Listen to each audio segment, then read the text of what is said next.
Hi, I'm Thelina. And yes, I gave my mom my house. Not rented, not shared, gave. But when I showed up to visit, my stepdad opened the door and pointed me to the garage. Cold, cement, no heat, while their dog slept inside. On my couch. And my name? It wasn't even on the family dinner invite. But when I made one phone call, everything changed. And before we get into it, what time are you listening and where from? Tell me below. I read every word, but first, ask yourself, what would you do if your own mother chose silence over sheltering you?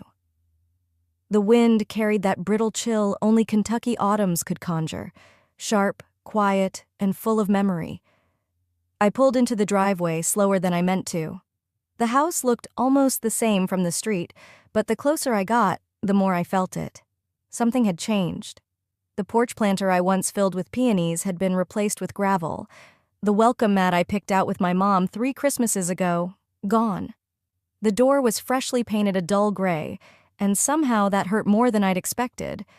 I cut the engine and sat for a second, my fingers still curled around the steering wheel.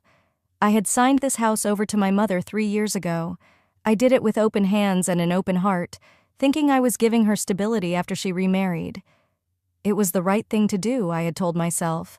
I didn't need a house then. I needed space, career, distance, and she needed a place to land after years of struggle. I opened the car door and stepped out, my boots crunching lightly on the driveway gravel. The air was dry, the sky overcast, as if even the sun couldn't quite bear to shine that day. I rang the bell. A pause, then the door creaked open. Reed stood there. No smile, just a flat, "You're early." That was it. I waited for the rest, some acknowledgement, a polite welcome, a glance behind him to check if my mother had heard the bell. Nothing. I thought I'd come a little ahead of the family dinner, I said, pulling my suitcase up the step. Figured I'd settle in, help out. He looked past me like I'd brought in a breeze he didn't like. "We set something up for you, out back." Out back? My chest tightened, but I said nothing, just followed him silently through the side gate, wheeling my suitcase over uneven stones. The garage door was already open. Inside sat a cot, thin blanket, no heater, a single extension cord snaked from the wall to a small lamp. The air smelled like gasoline and old paint. "You know," he added, barely glancing at me, "the guest room's under renovation." I turned my head toward the house. Through the open blinds, I could see the door to the guest room cracked wide. The bed was made. Neat, not a speck of dust. "Right," I said. He walked away without another word. I stood in the center of the garage. My breath came out in soft clouds. I told myself it was just for a night, that maybe the heater had gone out, that there was some explanation. But when I stepped inside to ask for a space heater, no one looked up. My mother wasn't even in the kitchen. She didn't come out to say hello. I saw her, though, through the back window, laughing with Reed's daughter on the sunroom couch. My reading nook. The one I'd saved for, built with my own 2 hands. The one with the yellow throw blanket I'd crocheted for my mom after buying the house. It was draped around Reed like it belonged to him now. I walked back to the garage, clutching my phone, numb fingers scrolling through my contacts. I stopped on her name, pressed call. Voicemail. I lowered the phone, sat on the cot, stared at the cement floor. "This is temporary," I whispered. "This is still your home." I could still hear her voice from that day, but it wasn't. Not anymore. The mattress squeaked beneath me as I lay down. I didn't cry. I didn't scream. I just stared up at the rafters, blinking slowly, my lips moving with a sentence I wanted to believe. "You did the right thing. You were trying to help." But the words felt hollower each time they left my mouth. The garage wasn't quiet. Not really. It creaked and groaned as the wind pushed against the aluminum door, and every so often, a car passed on the street outside, headlights brushing against the crack beneath the frame. But just before dawn, what woke me wasn't wind or light. It was laughter and clinking mugs. I sat up slowly on the cot, the blanket falling from my shoulders. The chill was worse now. My toes were numb, but my ears had sharpened to that voice I knew too well. Reed. And she's still here? Thought she had more pride than that. The words floated easily through the thin walls, no effort to whisper. I didn't move at first. I just sat there staring at the floor, letting the sentence echo. Then something compelled me forward, like my body had made the decision before my mind caught up. I padded quietly to the garage door, careful not to let it creak as I cracked it open half an inch. From that sliver of space, I had a clear view into the kitchen. Reed stood by the island, a mug in hand. Across from him, his daughter Stacy sat on a bar stool, legs crossed like she owned the place. "She gave us the house," he said, shaking his head. "Doesn't mean she gets to come and go like she owns it. She's not even family." Stacy scoffed. Did she seriously think she'd sleep inside? This isn't a shelter. They both laughed. Reed sipped his coffee like it was just another morning, like I wasn't 5 feet away hearing every single word. I should have walked back, closed the door, let it go. But I couldn't. I stood frozen, hands clenched, heart pounding, not in sadness, but in something deeper, something colder. That's when I flashed back, 3 years ago, standing in a small notary office downtown. I'd worn a navy blazer. I remember because I bought it just for that day. I wanted to look official. I'd smiled as I handed over the deed. Mom had hugged me, tears in her eyes. "We'll always make room for you, sweetheart," she said. Always. But here I was now, in the garage like some unwanted guest, while Stacy's voice slithered back into the present. "You should have seen how pathetic she looked in that garage. Honestly, she brought it on herself." I closed the door gently. My hand was shaking, but not from the cold anymore. By the time I stepped into the house, my body had gone still. I wasn't sure what I was going to say, but I needed to look them in the eyes, needed to see if they'd flinch. They didn't. Stacy barely turned her head. Reed glanced up once, then kept stirring his coffee. "Did you really mean all that?" I asked, voice calm. Too calm. Reed shrugged. "You chose to hand it over. We didn't ask you. You gave it up. So now you live with the consequences." Stacy leaned forward. "You thought you were doing some big noble thing, huh? But that's not how real life works." "And my mother?" She stood by the sink, hands on the counter, eyes lowered. She didn't speak, didn't move. No defense, no apology, nothing. That was when the shift happened. Not a scream, not a breakdown, just a click. Like something inside me locked into place. A decision. A final, quiet acknowledgement. I turned without a word, walked back through the hallway, past the spotless guest room with its untouched bed and folded towels, opened the garage door, sat on the cot, phone in hand, and I started dialing. Linked to next chapter. I made one phone call, just one. And within minutes, I heard Reed yell from the porch. I didn't even realize I'd stopped breathing until I heard the sound of my own exhale fogging up the garage window. My hand trembled as I slid my phone from the pocket of my jacket and pressed the screen. The name David Cardenas popped up immediately. I hadn't called him in over a year, but I knew he'd pick up. David had been my real estate attorney since I bought this place. We'd gone to college together. He knew my history. More importantly, he knew how to read between the lines. He answered on the second ring. "Talina? I need you to pull the deed file," I said, my voice lower than I expected. "Something's not right." There was a pause. "You okay?" "No, but I'm handling it." He didn't press, just said, "Give me 15 minutes. While I waited, I sat on the cot, staring at the garage door like it might open up and swallow all the years I'd lost. This house, my house, still had pieces of me inside it.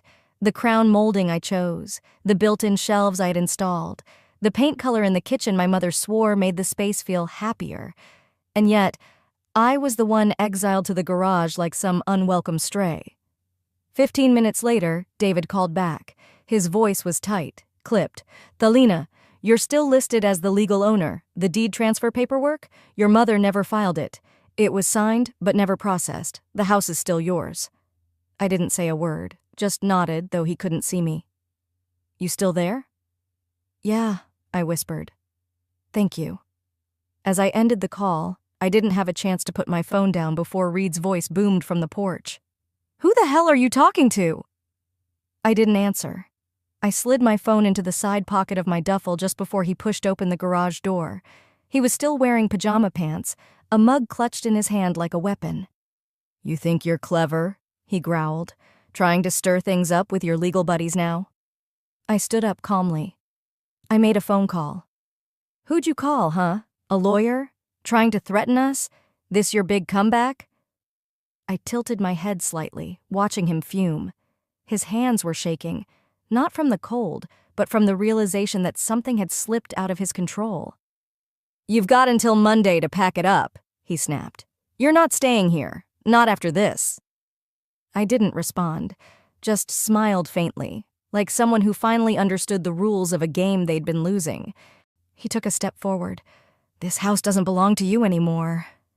But that's when it hit him. The calm, the silence, the way I looked at him like he wasn't even a threat anymore. He left in a huff, muttering curses under his breath. The door slammed behind him, and then it all came back, the day I signed the deed. I had flown back for the weekend to finalize the paperwork. My mother had greeted me with a warm smile and a slice of pecan pie. She told me the county office was closed that week, but she'd file the documents as soon as they reopened. "Don't worry, sweetheart," she said. "It's just a formality. You'll always have a place here." I'd hugged her. I believed her. But she knew. She never filed anything. I sat down again on the cot, letting the truth settle like frost on my skin. Then, slowly, I reached for my phone and opened the voice memo app. "David," I said quietly, "can you draft a formal letter? I want to notify the current occupants that any alterations made to the property without the legal owner's consent are a violation of state property law."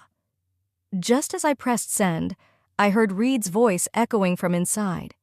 "You told me she gave us the house, Stacy. You said she signed it over." "And she did," Stacy snapped. "Ask Mom." A pause. Then my mother's voice, soft, strained, like someone cornered. "She wouldn't do this. She's not that kind of daughter. She's not—" But I was. Or maybe I had to become her, because they'd made sure the version they wanted no longer had a place. And that, I thought, was their mistake. But I was exactly that kind of daughter now. By mid-afternoon, the air in the house had shifted. There was a tension floating just under the surface, like the air before a thunderstorm. I walked into the kitchen to grab a glass of water and saw it sitting there on the counter. Heavy cardstock, gold trim, the kind of invitation you send when you want to show off. "Dinner to celebrate new beginnings," it read, hosted by Reed and M. Glenn. Friends and family of the Glens, no mention of me, not even a formality like hosted in the home of. Just Reed's surname and my mother's initial, printed like a seal over something that was never theirs. My hands didn't shake, not anymore. I turned the card over, half expecting some note scribbled in her handwriting. Nothing, just a printed RSVP number and a list of suggested attire. I set it down and walked out to the garage. I already knew what I was going to wear. That evening, as twilight spilled over the rooflines of our suburban street, I stood in front of the hall mirror. No makeup, my hair tied back, wearing a simple black sweater and jeans.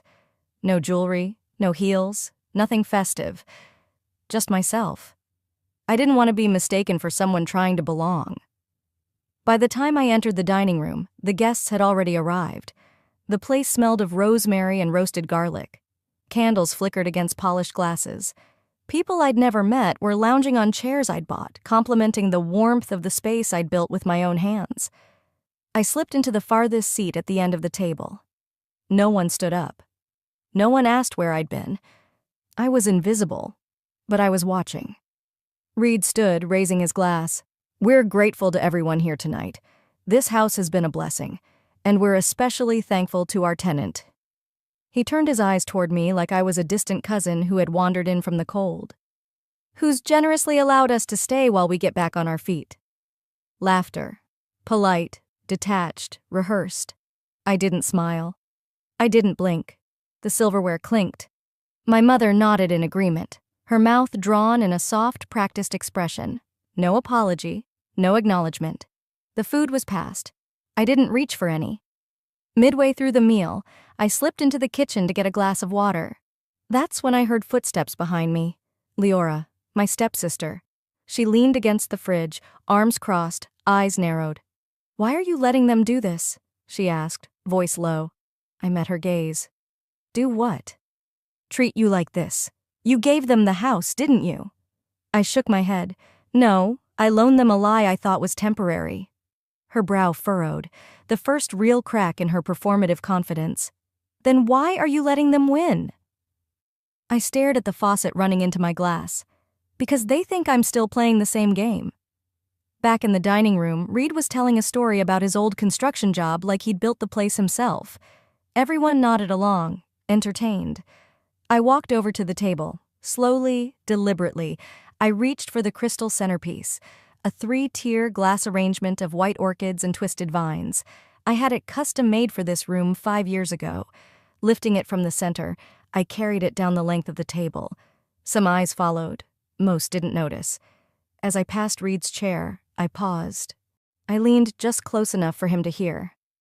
The only reason your glass hasn't shattered is because I still own this table. His grip on the wine stem stiffened. His smile faltered. And just like that, I walked into the kitchen and placed the centerpiece on the counter. My home, my rules. I didn't need applause. I didn't need confrontation. They'd made their introductions. Now it was time for mine. And I hadn't even started yet. The morning after the dinner, I woke early. The house was quiet. Too quiet for a place that had just hosted a dozen guests drinking overpriced Chardonnay and pretending I didn't exist. I made coffee, just the way Mom liked it. Hazelnut creamer, a pinch of cinnamon. I poured 2 mugs and walked into the kitchen where she sat scrolling her phone, still in her bathrobe. I slid 1 mug in front of her and sat down, cradling mine like it might warm more than my hands. She didn't say thank you. Just glanced up briefly, then back to her screen. I waited a few seconds, then said softly, "How long do you plan on pretending this is normal?" She looked up, finally, and her mouth tightened. "Thelina, can we not start the day with tension?" "I'm not looking for a fight," I said. "I'm asking why it's okay that your daughter sleeps in a garage while strangers toast to you inside her house." She exhaled slowly. "Reed is doing so much for this family. He's trying to stabilize everything. The least you can do is not stir up trouble." I blinked at her, not sure if I was more shocked by her words or the calm with which she said them. "I gave you everything, Mom." She sipped her coffee, eyes fixed on the sink behind me. "Then be gracious about it." That silence after her words, it didn't even ache anymore. It was the silence of clarity. Around noon, I offered to run to the grocery store. I needed out of that house. I needed to breathe. I needed to scream somewhere where no one would hear me. When I returned, 2 bags in each arm, I heard my name before I even opened the front door fully. I paused. The office door, just slightly ajar. Inside, Reed's voice. "Once the transfer is finalized, the property will be legally under the Glen name. The original owner won't be able to contest." A man replied through a tinny speaker. Must have been a lawyer on Zoom. I pressed closer. "The paperwork will be submitted by end of week," the voice continued. "After that, even if she protests, the title will be sealed."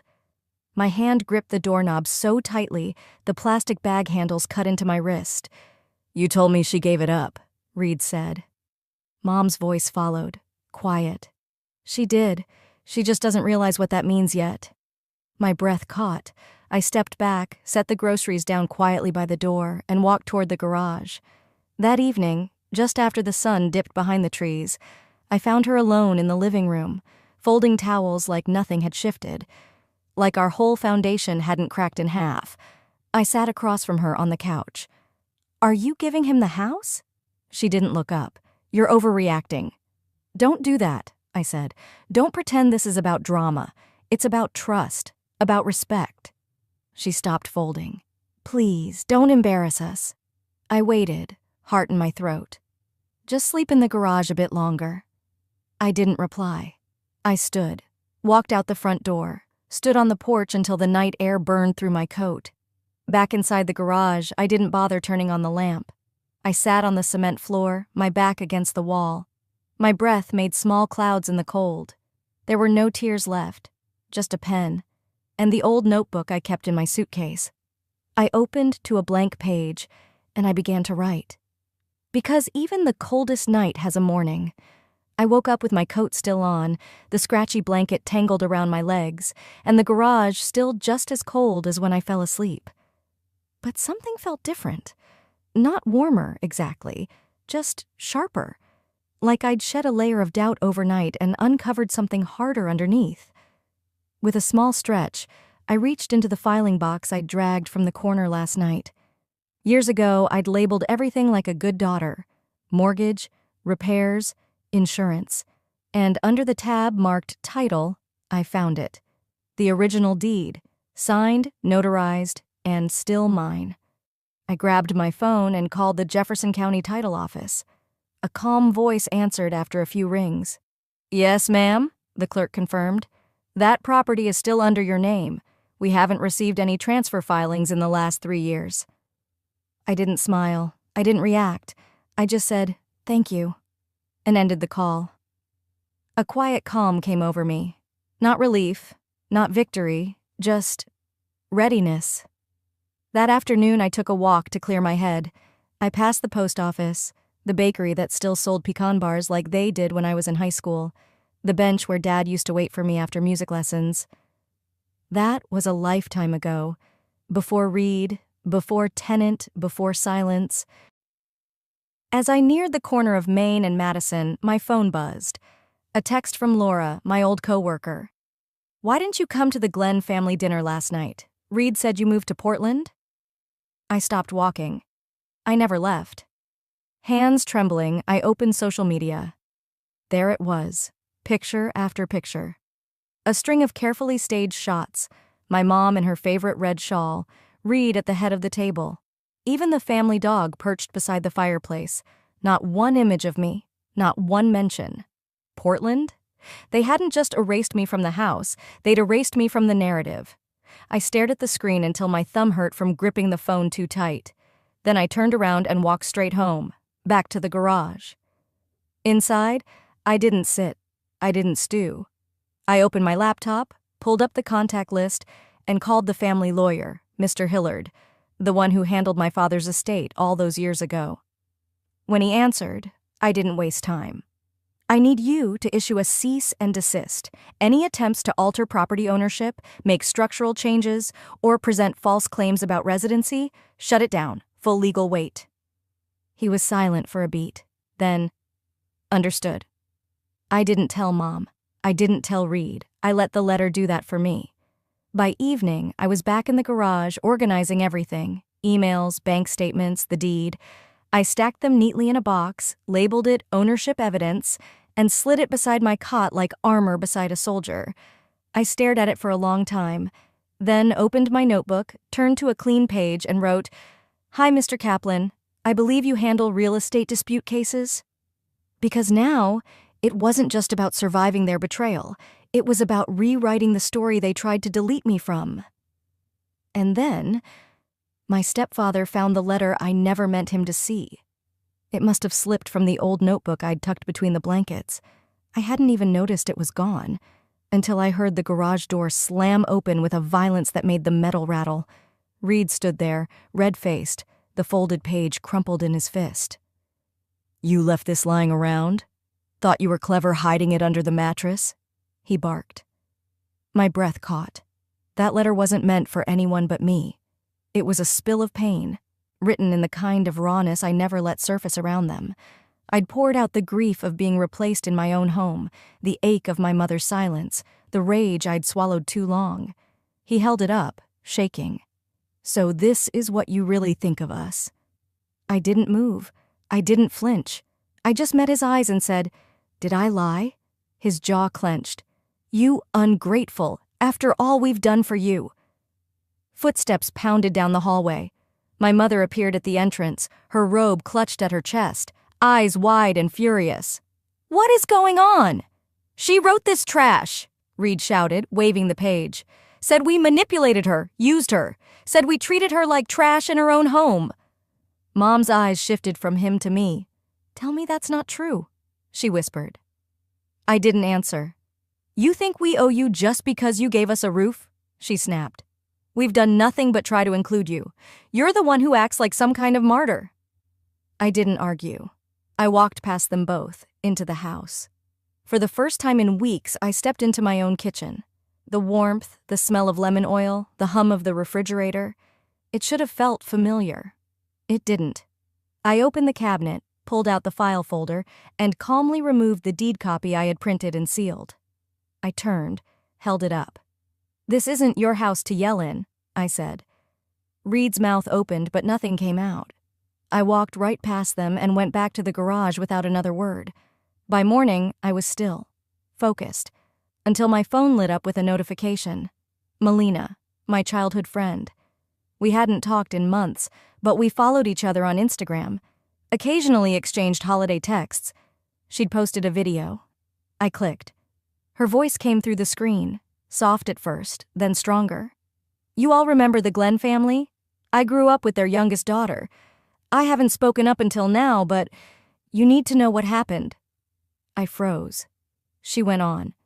Every detail, how I gave the house to help my mom, how I ended up sleeping in a cold garage while strangers dined in my living room, how I was erased from invitations, denied dignity, stripped of everything except my breath.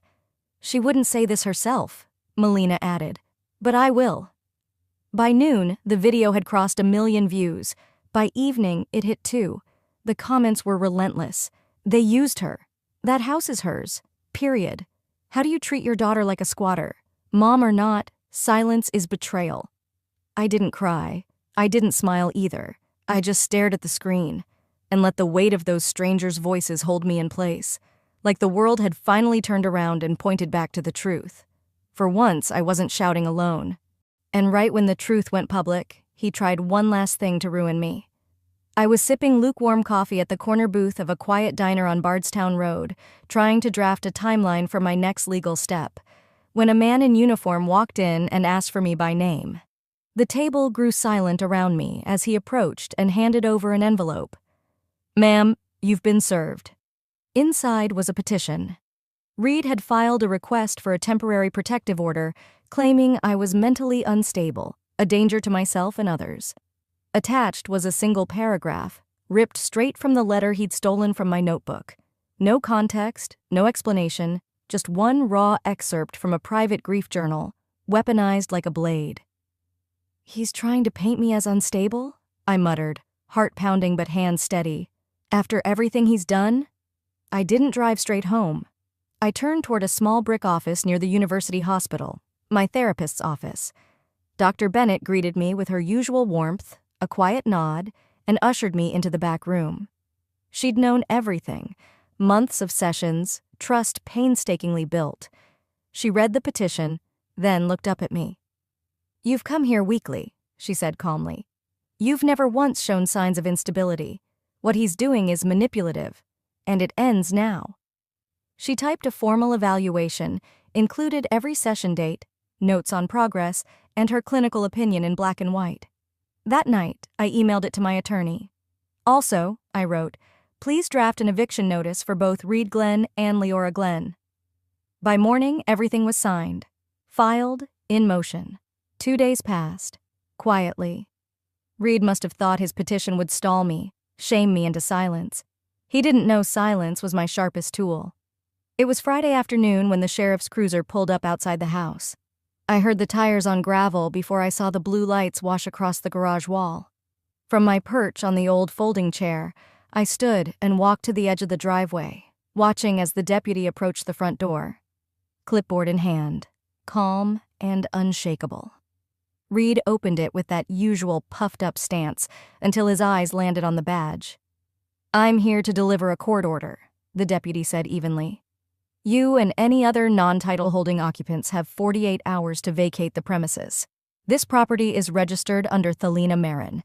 Any refusal to comply will result in legal removal." Reed blinked like someone waking from a long, self-serving dream. "She's lying!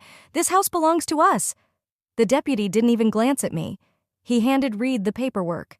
I stood behind the screen door, not smug at all, just rooted. For once, he had no audience, just facts, no twisting, no theatrics, just law. And he wasn't used to law being on my side. His voice cracked. "You don't get to do this." I looked him in the eye and answered, calm as the breeze rustling the oak leaves behind me. "I already did. He stepped back like he didn't recognize the world anymore. Like daughters weren't supposed to fight. Like garage walls weren't supposed to talk back. But I wasn't just the girl in the garage anymore. I was the woman on the deed. But even after the sheriff left, my mother still hadn't said a word to me until that morning. It was Sunday, gray and slow, the kind of morning where the air felt like it was holding its breath. I'd just finished folding the last of the laundry I didn't remember starting when I heard it. A knock, not frantic, not proud, just hesitant. I opened the front door. There she stood. No suitcase, no jewelry, not even her usual polished posture.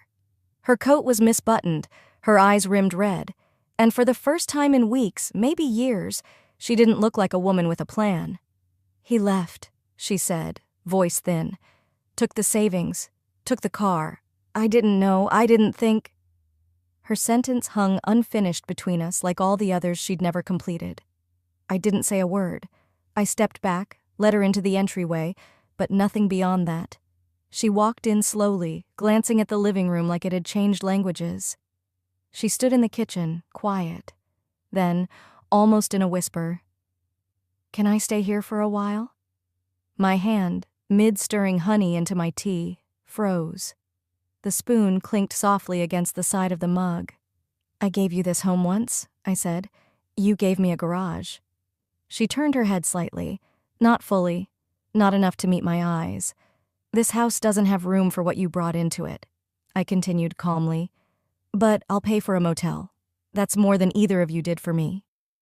I could see her shoulders drop just slightly, as if bracing for more. But I had no monologue to give her, no screaming match, no tears, just boundaries. Her lips parted, maybe to protest, but she stopped herself. She just nodded. I handed her the motel voucher I'd printed that morning. A part of me had known this moment might come. We stood at the door again, but this time I walked her out.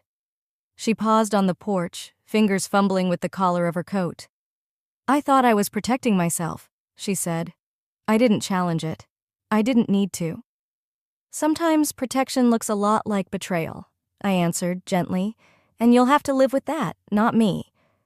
She turned, walked down the steps, and didn't look back. Inside, I sat on the couch, the one that used to hold 5 bodies and carry none of their weight. I traced the rim of my tea mug with a fingertip. The deed still lay on the coffee table, edges slightly curled. My name on it, plain and solid. Only mine. No applause was ever coming. Just quiet. Just peace. And that was enough. I leaned back, closed my eyes, and whispered to no one in particular. "Next time, I'll save a key for the version of me you should have loved."